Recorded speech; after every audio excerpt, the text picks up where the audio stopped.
બહેનોને ખાસ નિવેદન છે કે પ્રાર્થના કે જે કયો જે સમય કાઢી અને જે કરવા આવ્યા છે એ અત્યારે કરવું, એમાં ધ્યાન દેવું કે આપણે નાના મોટા બધાને એ ફરજ આવે છે. તો એ બીજી પ્રવૃત્તિ ને બીજી વાતો તો થશે અને મળતા હશું ત્યાં, પણ જે કાર્ય કરવા માટે આવ્યા છે એ કાર્ય માટે બરોબર વ્યક્તિ વાત આપણે 3 કલાક ટાઈમ લઈને આવ્યા છે તો એ ધ્યાન બરોબર દેવું, એવી અહીંયાથી હું તમને ભલામણ બધાને કરું છું.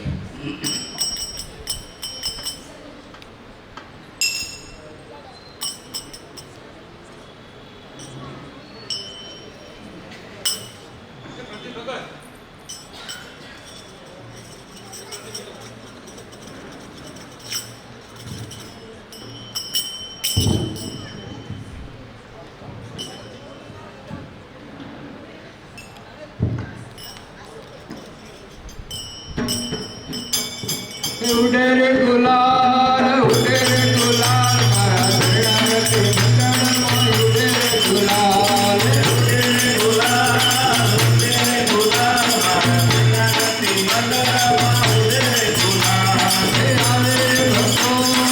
આવે ભક્તો મારા ઘરડાને મંડળમાં આવે રે ભક્તો આવે ભક્તો આવે ભક્તો મારા ઘરડાને મંડળમાં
બાલકૃષ્ણ પ્રાગટ્ય ઉત્સવ મહામહોત્સવની આરતીનો ચડાવો હતો. હવે 11,111 રૂપિયા કાંતાબેન છગનભાઈ સાવલિયા અને લીલાબેન છગનભાઈ વગેસિયા.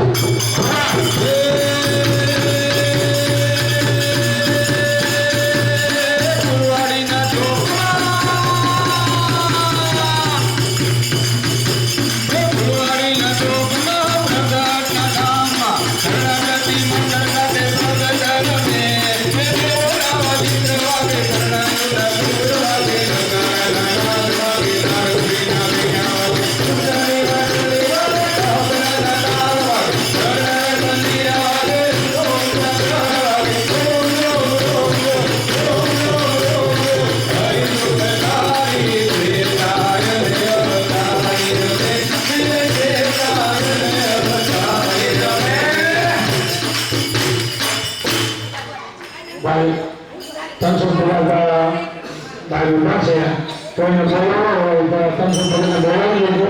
હવે આપણે ત્રણસો ટકા લખાવવાનો અમૃત ભગતનું પ્રવચન પૂરું થાય ત્યારે જે ચડાવ હશે એ ફરીવાર આપણે બોલીશું. હવે આપણે અમૃત ભગતને આટલું મારી અને સમયની મર્યાદા રાખી અને ભગત કથા વાર્તાનો લાભ આપશે.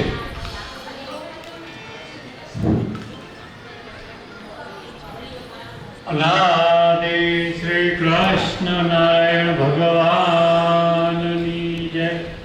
પ્રગટ ભગવાન શ્રી કૃષ્ણ વલ્લભાચાર્યજી મહારાજની જય.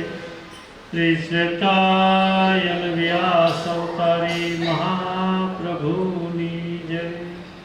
શ્રી હરિ શરણાગતિ સંત મુક્ત મંડળની જય.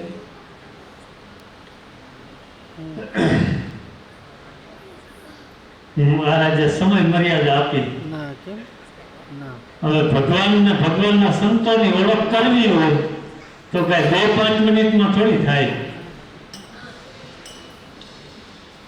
પણ કાયમને માટે સભાનો સત્સંગનો જો જોગ હોય તો એ ઓળખ થાય. અને જીવનની અંદર સભા અને સત્સંગ એ જ જીવનનું કલ્યાણ કરનારું છે.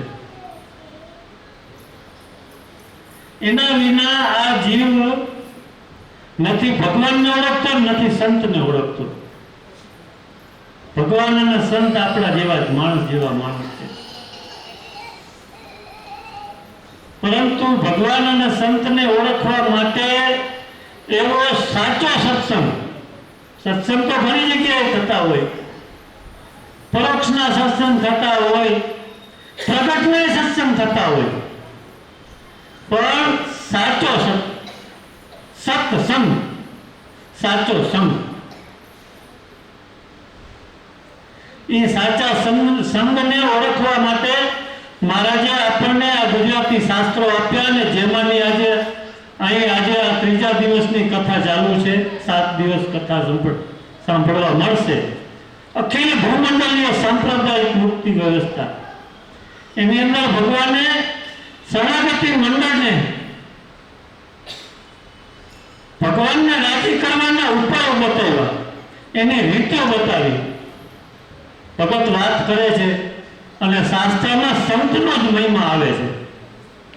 સંત વિના ભગવાનનો મેળાપ તો થાય, પણ ભગવાનને પોતાના જીવનમાં બેસાડવા તો એ સંત વિના ન બેસે. સંતનો મહિમા મહારાજે પુરુષમાં સંતને પોતાનું સ્વરૂપ બતાવ્યું કે સંત તે મારી મૂર્તિ છે. જેને ભગવાન નથી મળ્યા એ કદાચ સંતને મળે ને સંતને શરણે પડે અને એના વચનમાં જો વિશ્વાસ રાખે તો એને ભગવાનની સેવા કરવા બરાબર પુણ્ય છે. તો આજે આ જે દિવ્ય કથા વાર્તા ચાલી રહી છે એનો દરેકે ગુણભાવ લેવાની વાત છે. તો આ શરણાગતિ મંડળને પરમ પૂજ્ય વેલજી ભગતનો યોગ થયો. પરમ પૂજ્ય વેલજી ભગતની જીવન ચરિત્ર જો આપણે જાણ્યું હોય તો એમાં હેત થાય, ન જાણ્યું હોય તો બધી જગ્યાથી વાતો સાંભળવા મળે, પણ એ જે નેત છે, જે ઓળખાણ છે એ ન થાય. એના જીવનની અંદર ભગવાનને રાજી કરવા માટે કેવું જીવનની અંદર પોતે અર્પણ કર્યું, અને ભગવાનનો જે સંકલ્પ છે, શું સંકલ્પ?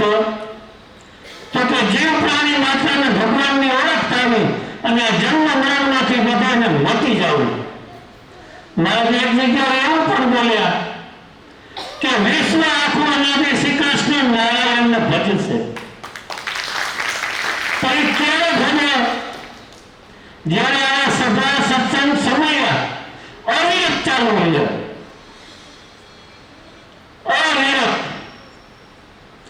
આપણે 5 મિનિટના સત્સંગ થયા જીવના કચરા ન નીકળે, કાયમને સત્સંગ હોવો જોઈએ.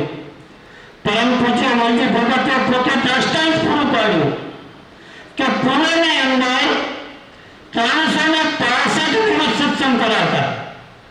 365 દિવસ. કોઈ દિવસ એવો નથી કે આજે સત્સંગ ન થયો હોય. કામે જાય તો સત્સંગ ચાલુ, સાંજે કામેથી આવે તો પોતાના ઘર આંગણે પછી જે ઘરની અંદર તૈયારી હોય એમાં થોડીક સમય હોય તો ત્યાં ભક્તો બેસી જાય.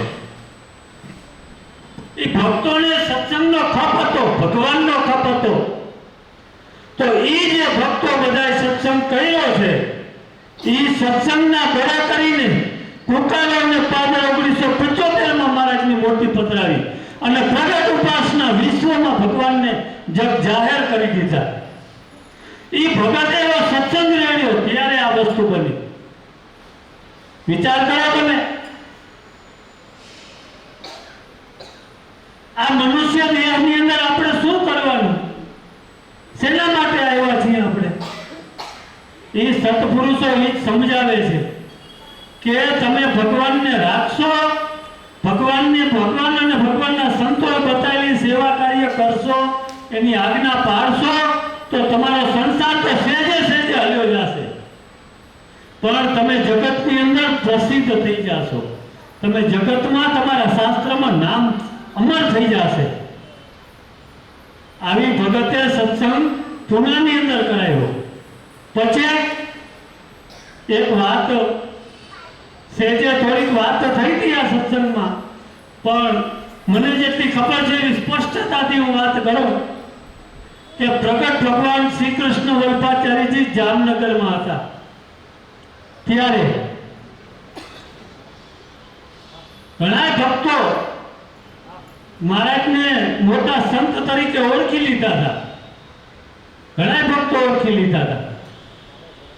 પણ પરમ પૂજ્ય વેલજી ભગત પોતાની 13 વર્ષની અવસ્થામાં જ્યારે જામનગર મહારાજ પાસે દર્શન કરવા ગયા ત્યારે મહારાજ શાસ્ત્ર લઈને બેઠા હતા અને મહારાજના હાથ આમ હતા.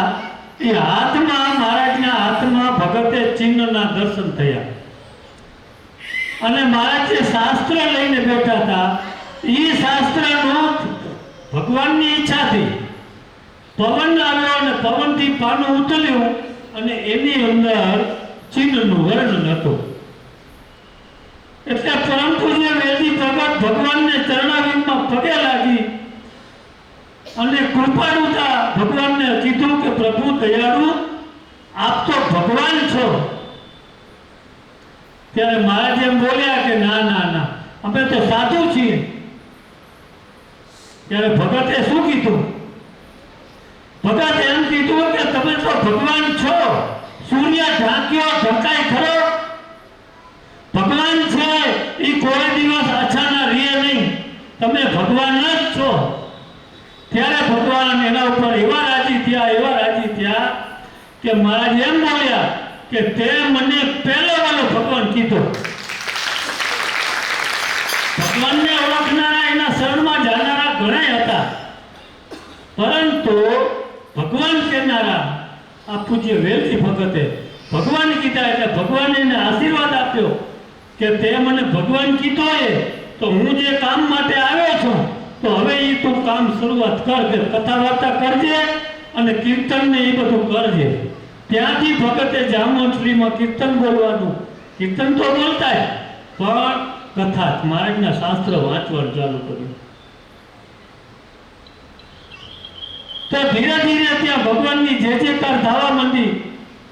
પછી સમય હતા, એની અવસ્થા યુવક અવસ્થા થઈ તો કામકાજને અર્થે પૂના ગયા. પૂના જે કામ શીખ્યા, પરિવારને તેડાવ્યો, ત્યાં ભેગા થયા. ત્યાં વણથલીના, જામવંથલીના આજુબાજુના ઘણાય સત્સંગી ભાઈઓ હતા.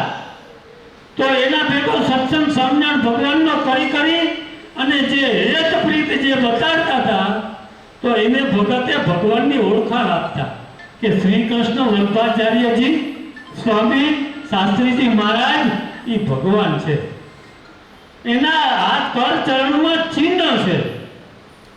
એમ કરી અને એ સત્સંગ પૂનાની અંદર જે વધારે હોય ને અને બધેને વિશ્વાસમાં લઈ